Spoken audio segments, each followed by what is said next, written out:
मित्रहो नमस्कार. मी डॉक्टर प्रवीण गुलाबराव बाबर, सहाय्यक प्राध्यापक, दूरशिक्षण विभाग, शिवाजी विद्यापीठ कोल्हापूर.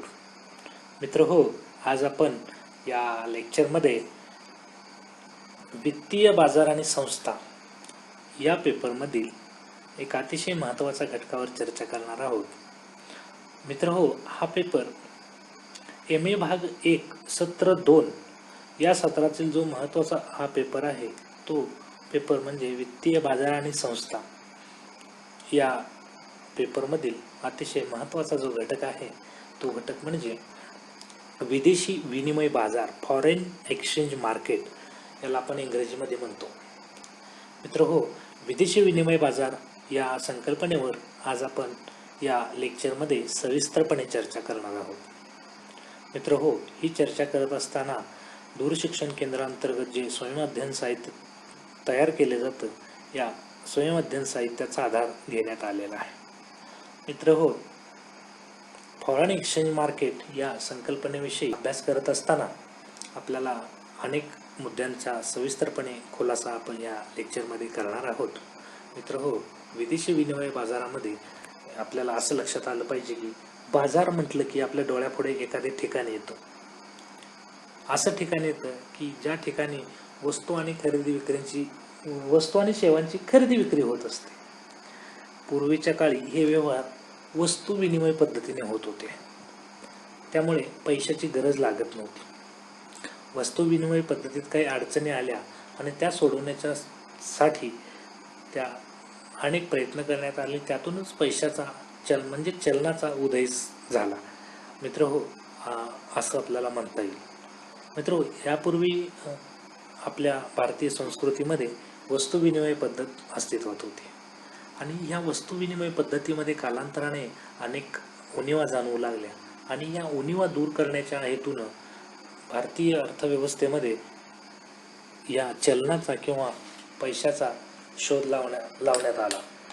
मित्रहो, हा शोध लावण्यामागे शुद्ध असा हेतू होता की वस्तू विनिमय पद्धतीतल्या अडचणी दूर करणे आणि ज्या चलन किंवा पैशाच्या स्वरूपात या अडचणी दूर करून नवीन ज्या वस्तू आहेत त्या वस्तूंचं सहजपणे देवाणघेवाण होईल. मित्रहो, त्या आधुनिक काळामध्ये आंतरराष्ट्रीय व्यापारामध्ये प्रत्येक देशाच्या निर्यातदाराला आपल्या चलनाचा मोबदला मिळावा अशी अपेक्षा असते. याचा परिणाम म्हणून परकीय चलनाची मागणी आणि पुरवठ्यात वाढ झाली. मित्रहो, कोणत्याही उद्योजकाला, कोणत्याही व्यापाराला, कोणत्याही उत्पादकाला आपल्या वस्तूचा सेवा किंवा मोबदला चलन स्वरूपात आपल्या जवळ लगेच मिळावा अशी अपेक्षा असते. म्हणूनच त्याचा परिणाम परकीय चलनाची मागणी आणि पुरवठाही वाढला. मित्रहो, आंतरराष्ट्रीय व्यापारामध्ये एका देशाचे चलन हे दुसऱ्या देशात चालत नाही.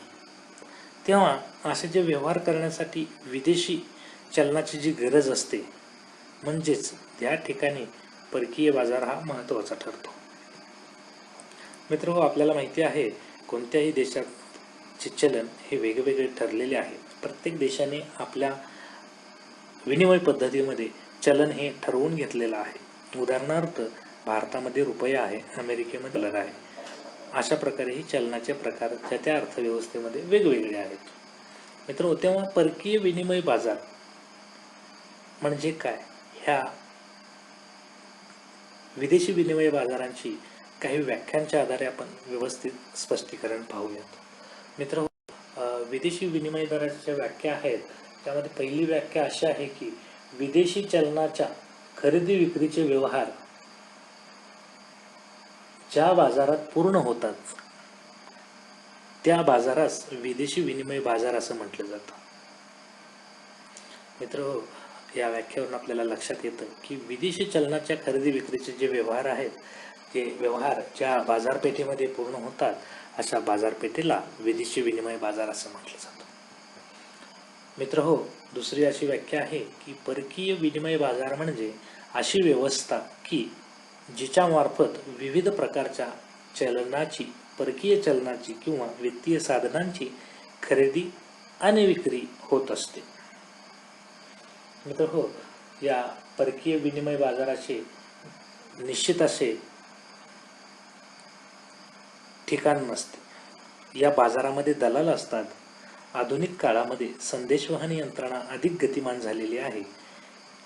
इलेक्ट्रॉनिक साधनांचा अधिक प्रमाणात वापरही केला जात आहे. या साधनाचा वापर केला जात असल्याने देवाणघेवाणीचे व्यवहार आपल्याला लगेच किंवा तात्काळ पूर्ण होत असल्याचे माहीत आहे. मित्र हो, परकीय चलन बाजाराच्या कार्यक्षमतेवर आंतरराष्ट्रीय व्यापाराचे स्वरूप व व्याप्तीवर अवलंबून असते. मित्र हो, विदेशी विनिमय बाजार हा एक सुसंघटित असा बाजार आहे. मित्र हो, विदेशी विनिमय बाजाराचे जे स्वरूप असतं, या विदेशी विनिमय बाजाराच्या स्वरूपावर आता आपण सविस्तर चर्चा करूयात.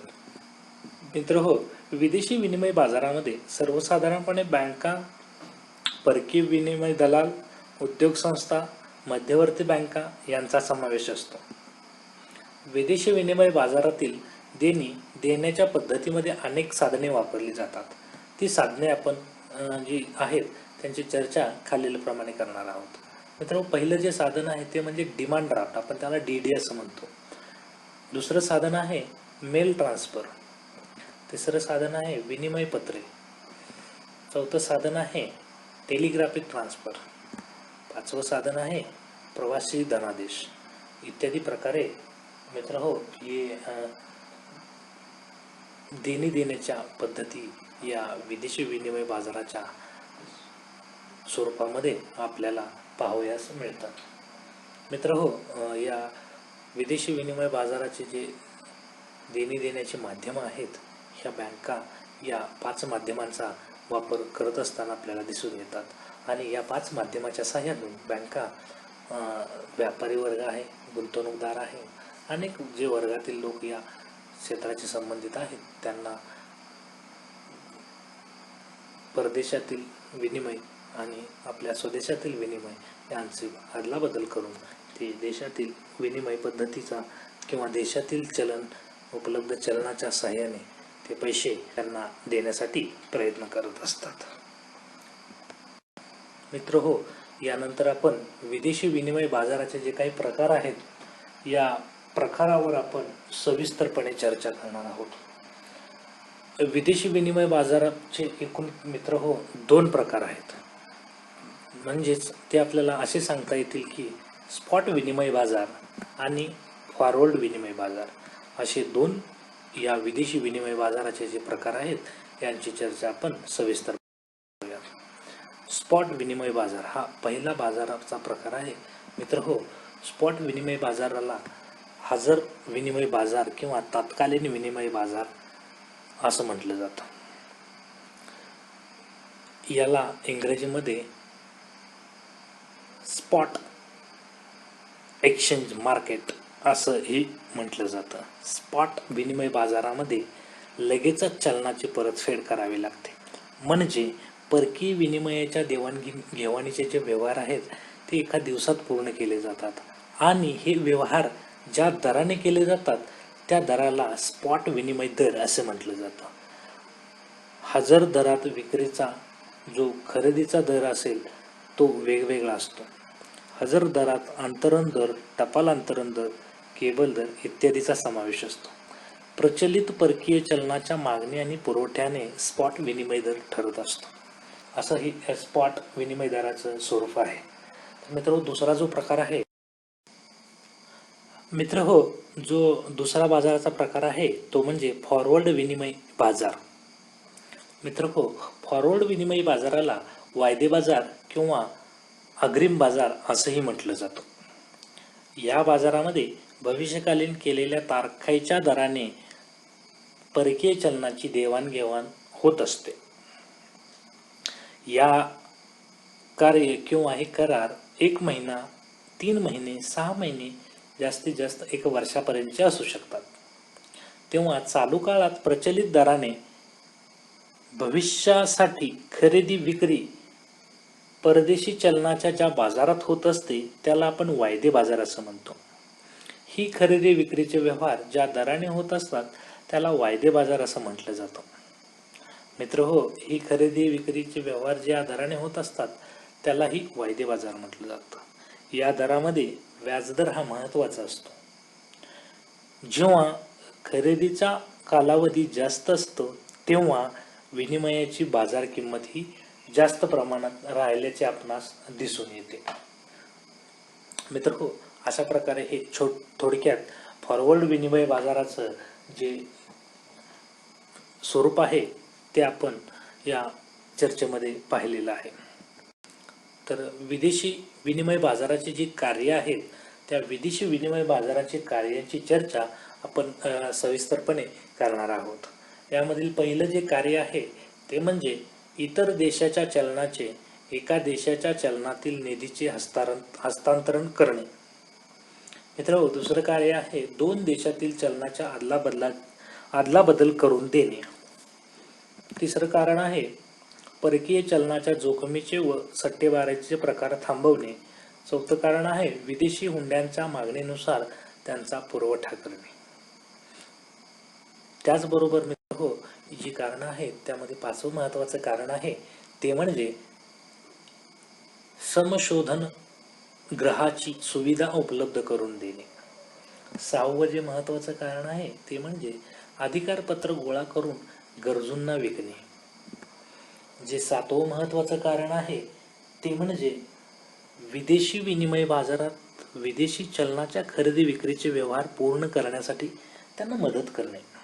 आणि जे आठवं महत्त्वाचं जे कारण आहे ते कारण म्हणजे आंतरराष्ट्रीय व्यापाराला विविध पतसाधनांच्या मार्फत परकीय चलनाचा अल्पावधीत कर्ज पुरवठा करणे. मित्र हो, ही प्रमुख कारणे विदेशी विनिमय बाजाराचे आपल्याला पाहावयास मिळतात. मित्र हो, या कारणांच्या बरोबरच आज आपण या व्याख्यानामध्ये विदेशी विनिमय बाजाराचे जे स्वरूप आहे त्या स्वरूपाची सविस्तर चर्चा केलेली आहे. त्यामध्ये आपण मित्र हो, विदेशी विनिमय बाजार म्हणजे काय,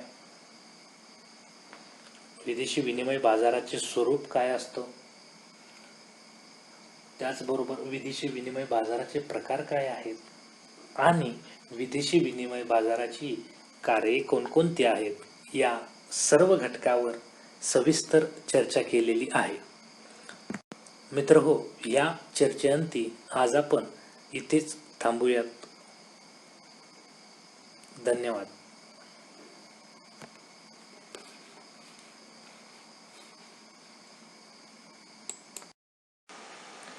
आपल्याला अधिक काही माहिती हवी असेल, आपल्याला अधिक काही संपर्क करायचा असेल तर आपण आमच्या दूरशिक्षण केंद्राशी संपर्क साधू शकता. आमचा दूरशिक्षण केंद्राचा संपर्क क्रमांक आहे 0231 269 41 71. मित्र हो, तुम्ही आम्हाला ईमेलद्वारेही संपर्क साधू शकता. आमचा ईमेल ID आहे cde@unishivaji.ac.in. या ईमेलवर तुम्ही आम्हाला थेट संपर्क साधू शकता. जर विषयाच्या संदर्भात आपणास आणखी काही अडचण असेल तर तुम्ही मला पर्सनलीही वैयक्तिकही संपर्क साधू शकता. माझा ईमेल ID आपणास मी देतो आहे. माझा ईमेल ID आहे pgbeco@gmail.com. या ईमेल ID वर तुम्ही मला थेट संपर्क साधू शकता. धन्यवाद.